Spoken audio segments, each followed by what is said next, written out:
Everyone, welcome back to my channel. कसे आहात तुम्ही सगळे? आज व्हिडिओची सुरुवात अर्थात सकाळपासूनच. आणि आज जे आहे ना, पियासाठी बनवायचा आहे टिफिनसाठी पराठा. त्यासाठी ना मी बटाटा जो होता ना तो रात्रीच उकडून ठेवून दिला होता, कारण सकाळी उकडायला तर वेळ असतो पण तो गार होण्यासाठी अजिबात वेळ नसतो, म्हणून हे काम मी रात्रीच करून घेतलं होतं. आणि ब्रेकफास्टसाठी ना अप्पे बनवत आहे, रव्याचे अप्पे बनवते.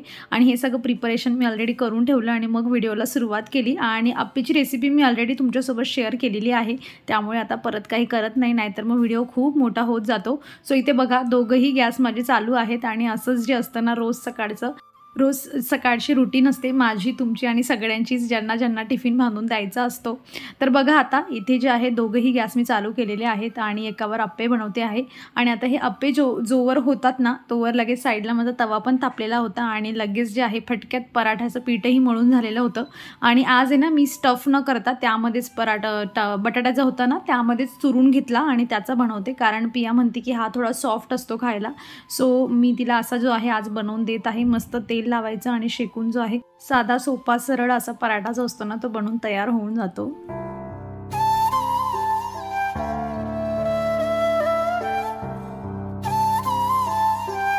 काल रात्री आम्ही फायनली जे आहे पुरणाची पोळी जी मम्मीने दिली होती ना ती संपवली, त्यामुळे तव्यामधून ना खूप तुपाचा जो स्मोक आहे ना तो बाहेर येतोय. आणि मी मोस्ट ऑफ द वेळेला म्हणजे असं धूत नाही तव्याला, मी काय करते की त्याला फक्त टिश्यू पेपरने वगैरे पुसून देते. खूपच खराब झाला आहे, भाकर वगैरे बनवली आहे तर तेव्हा मग मी जे आहे घसते. नाहीतर मग काय होतं, त्या तव्यामध्ये ना जो आपला डिशवॉश लिक्विडचा जो स्मेल असतो ना तो त्यामध्ये नंतर जेव्हा आपण गरम करतो ना तेव्हा त्यातून येत असतो. म्हणून मी जेवढा अवॉइड मला करता येईल ना मी तेवढा अवॉइड करते आणि खरडून काढायचा प्रयत्न करते. आणि इथे करता करता माझ्याकडे पिया आलेली आहे आणि तिला ॲक्च्युली काल लक्षातच नव्हतं की तिने कृष्णाची मस्त ड्रॉइंग बनवलेली होती.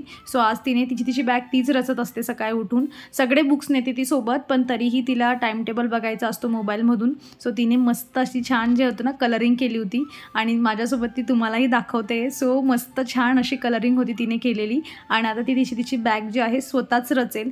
तर माझं इथे ब्रेकफास्ट आणि जो पराठा होता बनवून तयार आहे. सो पियाचा जो टिफिन आहे आजचा अशा पद्धतीने आहे. 2 बिस्किट दिलेत तिला स्वीटसाठी आणि छोटे छोटे अप्पे बनवले होते तिच्या शॉर्ट ब्रेकसाठी, जेणेकरून तिला थोडे क्रिस्पी राहतील आणि खायला सोपं होईल. त्यातले जी मिरची वगैरे असतं ना सगळं काढून घेत असते मी.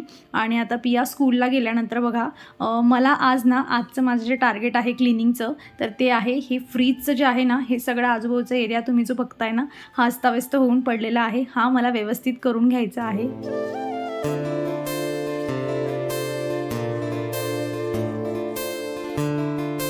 कालच्या दिवशी मी तुमच्यासोबत शेअर केलं होतं की सगळे विंडो आणि ज्या म्हणजे डोअर्स वगैरे होते ना ते सगळे क्लीन करून घेतले होते. तर तुम्ही माझं पाहून जर तुमचे विंडो आणि डोअर क्लीन करून झाले असतील ना तर आज तुम्हाला हा व्हिडिओ म्हणजे सॅटर्डेला तुम्ही बघणार आहात. सो सॅटर्डेला जर तुमचा सुट्टीचा प्लॅन असेल तर मग स्किप करा, पण तुमच्याकडे वेळ असेल ना तर मग तुम्ही फ्रीज क्लीन करा, कारण मी याच्यासोबत आहे ना याचे जे काही बॅकग्राऊंडला म्हणजे आजूबाजूला दिसतंय मी यासोबत फ्रीज पण क्लीन करणार आहे. खूप जास्त डीप क्लीन नाही होणार आहे माझं, कारण मी गावाला गेली ना तेव्हा थोडी क्लिनिंग करून गेली होती, त्यामुळे मला फ्रीज जास्त डीप क्लीन करायची गरज नाही आहे. पण काय होतं आहे ना, ह्या फ्रीजच्या आजूबाजूला आता तुम्ही जर नवीन असाल चॅनलवर तर मी तुम्हाला सांगते, ही माझी ड्राय बाल्कनी आहे. आणि ड्राय बाल्कनीमध्ये ना असा बॉक्स आम्ही म्हणजे जी ड्राय बाल्कनीची ग्रिल असते ना ती आम्ही कट करून तिथे जे आहे ना लोखंडी असा बॉक्स तयार करून घेतलेला आहे आणि तिथे आम्ही फ्रीज ठेवलेला आहे. अगदी स्टडी आणि म्हणजे खूप हेवी आहे, त्यामुळे पडण्याची वगैरे भीती नाही आहे. पूर्ण मेजर करून असं आम्ही बनवून घेतलं होतं, कारण किचन छोटं असल्यामुळे फ्रीज जे आहे इथे गेल्यावर खूप मोकळी जागा मिळते किचनमध्ये. आणि ह्या बॉक्समध्ये जिथे आम्ही फ्रीज ठेवलं आहे त्याच्या साईडला आता जो मी एक जे स्टोर रॅक होता ना, स्टोरेजचा रॅक होता तो काढला बघा.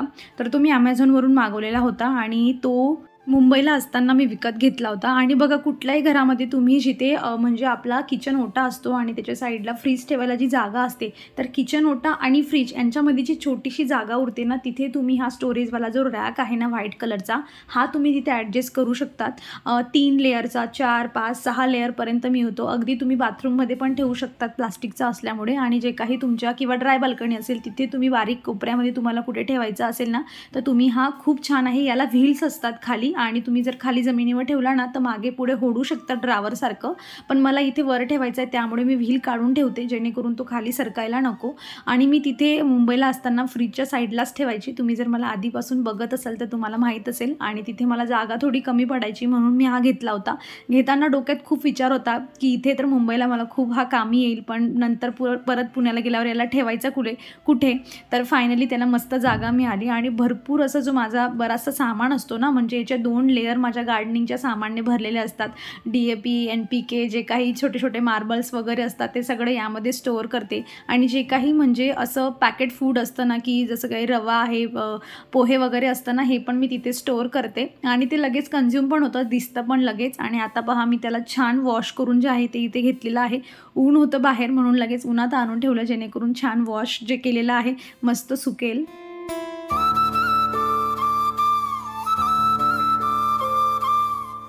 मला ना मागे कमेंट आली होती की मी प्लास्टिकच्या पिशव्या वगैरे कशा स्टोअर करते. तर ज्या छोट्या पिशव्या असतात ना, मी ट्राय करते आधी की मार्केटमधून घेत नाही, पण बऱ्याच वेळा भाजीपाला जो असतो ना तो त्यामधूनच घ्यावा लागतो, किंवा मग कधी त्यांनी पॅक करून ठेवलेला असतो त्यामुळे तसं घ्यावा लागतो. नाही तर मग मॉलमध्ये वगैरे असतात. तर मी अशी छोटीशी ही बास्केट आहे, हिला तुम्ही काय म्हणणार, एक कपसारखं जे आहे ना, ग्लाससारखं आहे. आणि मी हे डीमार्टमधून घेतलं आहे आय थिंक. आणि हुकच्या साहाय्याने वर असं अटकवून ठेवलं आहे. ज्या काही छोट्या पिशव्या असतात ना, ज्या मला भाजीपाल्यासाठी ठेवायला पाहिजे असतात किंवा काहीतरी अचानक ठेवायचं आहे आणि पाहिजे आहे, तर मग मी इथून घेऊन त्या जास्त यूज करते. मोठ्या पिशव्या पण दाखवते मी तुम्हाला कशा काय मी स्टोअर करते तर. आणि जो फ्रीजचा हा आजूबाजूचा पूर्ण एरिया होता ना, याला मी क्लीन करून घेते. याच्या वर जी तुम्ही शेल्फ बघताय, फ्रीजच्या वर जी होती ना, तिथेही माझा बराच सामान असतो, जसं की चाळणी वगैरे, तगारी असते आपली, डब्बे असतात, ते मी बऱ्याचपैकी सामान तिथे ठेवते. कधी रद्दीही तिथे ठेवत असते. सो मी त्याला आता एवढं क्लीन करणार नाही आहे. पण मला ही जी म्हणजे स्टोरेज रॅक होता ना, हा उतरवून महत्त्वाचं मला क्लीन करून घ्यायचं होतं. म्हणजे माझ्या डाळी वगैरे सुद्धा ह्या रॅकमध्ये स्टोअर करून ठेवत असते, कारण किचनमध्ये फक्त माझ्याकडे ट्रॉली आहे सामान स्टोअर करण्यासाठी. आणि मी मोठ्या बॅग्स असतात ना, अशी एक कुंडी ठेवली आहे आणि ह्या कुंडीमध्ये मी छान फोल्ड करून ठेवते. पण आता मम्मीकडे गेली होती, बराचसा सामान आला आणि आजीओचे पार्सल वगैरे पण येणं चालू आहे, त्यामुळे पिशव्या जरा जास्त जमा झाल्या आहेत म्हणून ह्या ज्या कुंडीमध्ये ना कोंबून ठेवल्या आहेत मी इथे. तर मोठ्या पिशव्या मी अशा पद्धतीने ज्या आहे स्टोअर करते. आणि त्याच्या खालीच माझी डस्टबिन असते, त्यामुळे जेव्हा पाहिजे ना तेव्हा तिथून लगेच बॅग मिळून पण जाते, ज्या साईजची पाहिजे असेल त्या साईजची. आणि मी कधीही गार्बेज बॅग विकत आतापर्यंत घेतलीच नाही आहे. अशाच पद्धतीने जे आहे मी कचऱ्यासाठी बॅग यूज करते. आणि आमच्याकडे ओला कचरा, सुका कचरा सगळा वेगवेगळा दिला जातो, त्यामुळे प्रत्येक वेळा 2-2 पिशव्या लागतात कचरा टाकायला जाण्यासाठी.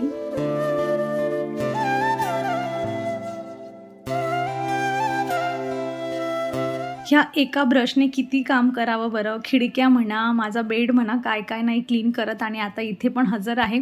आणि मी असा ब्रश दाखवला की मग मला एकतरी कमेंट येते की हा कुठून घेतला आहे. तर मी हा डीमार्टमधून घेतला आहे. पण ना तुम्ही जे आहे ना, मिशोवरून पण असा क्लिनिंग ब्रश म्हणून सर्च केला ना की तुम्हाला मिशोवर मिळेल. आणि स्वस्तात मिळत आहे, त्यामुळे काही एवढा महाग पण नाही आहे. 150च्या आत असतो, तो मिळून जातो. वेगवेगळ्या कलर्समध्ये जो आहे तो अवेलेबल आहे. आणि हे जे खालचं ड्रावर आहे ना, मी माझे कांदे, लसूण, बटाटे यामध्ये स्टोअर करते. तर मी काय केलं आहे ना, याला पूर्ण बंद व्हायला नको म्हणून मागे एक स्टॉपर लावलं आहे, जेणेकरून हवा खेळती राहायला पाहिजे. आणि थोडं त्याला जास्तीचंच ओपन ठेवत असते. आणि आता ही पूर्ण क्लिनिंग करून झाल्यानंतर ना मी आता फ्रीज क्लीन करणार आहे. आणि मी नेहमी ना म्हणजे एक सवय लावून घेतली आहे की जेव्हा पण फ्रीज डीप क्लीन करायचं असेल ना, तेव्हा माझे हे जे स्पॉन्ज जे वाईप्स असतात ना, तर मी किचन क्लीन करण्यासाठी हे असे वाईप्सच यूज करते. कापड मी मोस्ट ऑफ द अवॉइड करते, कारण याच्याने फास्ट क्लीन होतं आणि जे आहे ना व्यवस्थित एकदम ड्राय होऊन जातं.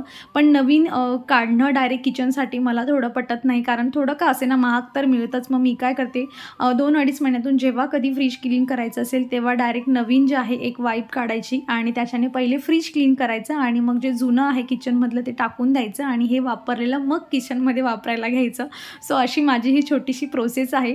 चला, असो, तुम्हाला जर फ्रीज डीप क्लीन करायचं असेल तर स्प्रे बॉटलमध्ये काय करा, थोडं डिशवॉश लिक्विड घ्या, बेकिंग सोडा घ्या, व्हिनेगर असेल तर थोडं व्हिनेगर घ्या आणि याचं मिश्रण छान तयार झालं ना की सगळ्याकडे स्प्रे करायचं आणि असं वाईपने किंवा कापडाने जे आहे ना पुसून काढायचं आणि त्यानंतर परत कापड छान पिळून घ्यायचं आणि नंतर सगळं फ्रीज पुसून काढायचं. याने फ्रीज खूप मस्त क्लीन होऊन जातं आणि फ्रीजमध्ये स्मेल यायला नको ना, म्हणून मी काय करते की जे ब्रेड असतात ना, ब्रेडचा आउटर लेअर बऱ्याच वेळा आपण खातच नाही. हे बघा, ह्या बाउलमध्ये मी ते जमा करून ठेवते आणि फ्रीजमध्ये जो पण बॅड ओडर असतो ना, तो याच्यामध्ये सगळं ॲब्झॉर्ब होत असतो किंवा वापरलेला लिंबू असतो ना, किंवा तुम्ही एखाद वेळा काय करा, की एखादा लिंबू घेतला, त्याच्यामध्ये जास्त रसच नाही निघाला ना, तो लिंबू जशाचा तशा छोट्या बाउलमध्ये ठेवा आणि कोपऱ्यात फ्रीजमध्ये ठेवून द्या. तो लिंबू पण खूप ॲब्झॉर्ब करतं. जे पण काही ओडर असतं ना, फ्रीजमध्ये जो वास असतो ना, तो त्या लिंबू ॲब्झॉर्ब करायचं काम करतं.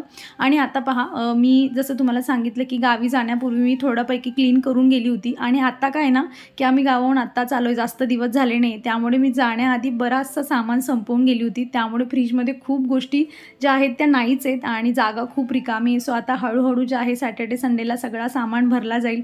चीज, बटर काहीच नाही माझ्या फ्रीजमध्ये. सो ज्या काही 2-4 गोष्टी आहेत ना, त्यामुळे मला खूप सोपं झालं फ्रीज क्लीन करणं. आणि तुम्हाला आज मी एक काम दिलेलं आहे टार्गेट, की तुम्हीही तुमचं फ्रीज जे आहे क्लीन करून घेऊ शकता.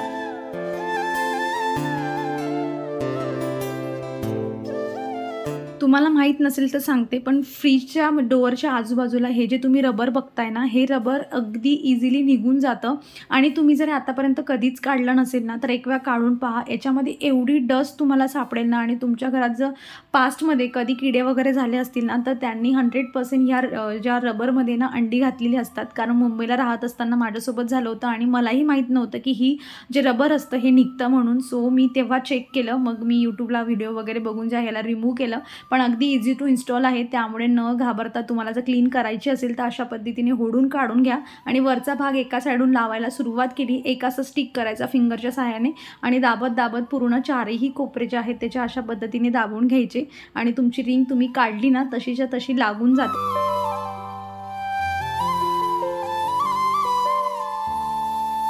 एक लास्ट काम उरलं आहे माझं आता फ्रीजच्या बाबतीत, ते म्हणजे त्याला बाहेरून व्यवस्थित क्लीन करून घेणं आणि हे 5 मिनिटाचं काम आहे. यानंतर माझं काम झालं होतं. आणि बघा इथे सकाळी ऊन होतं आणि आता जोरदार पाऊस सुरू झालेला आहे आणि पाऊस पडतोय आणि तो मला जर कलेक्ट करता येईल ते पाणी, तर मी तो चान्स सोडणार नाही. मी लगेच आली आणि माझे जग जे होते ना सगळे रिकामे झाले होते पावसाच्या पाण्याचे, त्यांना मी परत भरून घेत आहे. 5-10 मिनटं का असे ना, जेवढं भरता येईल ना मी तेवढं भरून घेते, जेणेकरून पाणी द्यायची जेव्हा वेळ येते ना, मी ट्राय करते की माझ्याकडे पावसाचं पाणी असेल तर मी झाडांना तेच द्यावं, जेणेकरून छान मस्त ग्रोथ होईल झाडांची.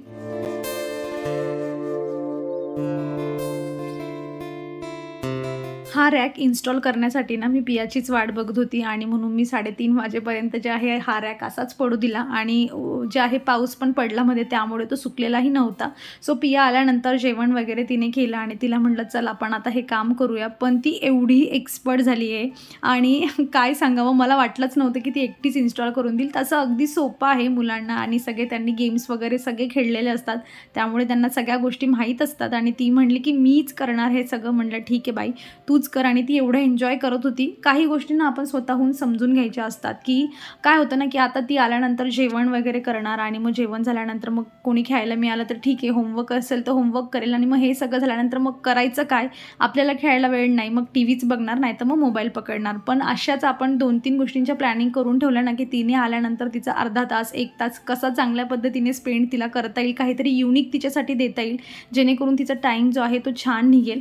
आणि मी तीच प्लॅनिंग करून ठेवली होती. मला माहीत होतं ती खूप एन्जॉय करणार आहे याला इन्स्टॉल करताना, पण माहीत नव्हतं की ती एकटीच एन्जॉय करेल आणि मला इन्व्हॉल्वही नाही होऊ देणार. आणि इथे पूर्णचा रॅक जो होता ना, तो तिनेच इथे इन्स्टॉल केलेला आहे. ह्या रॅकची लिंक ना मी तुम्हाला डिस्क्रिप्शनमध्ये देते. पाहिजे असेल ना तर तुम्ही ह्याला मागवू शकतात अमेझॉनवरून. आय थिंक मी तेव्हा 650 की 600 रुपयाचा आणि 4 लेअरचा हा रॅक मागवलेला होता. आता याची काय प्राईज आहे आय डोंट नो, पण मी डिस्क्रिप्शनमध्ये लिंक देईल तुम्हाला आणि मग तुम्हाला हवं असेल तर तुम्ही मागवून घेऊ शकतात.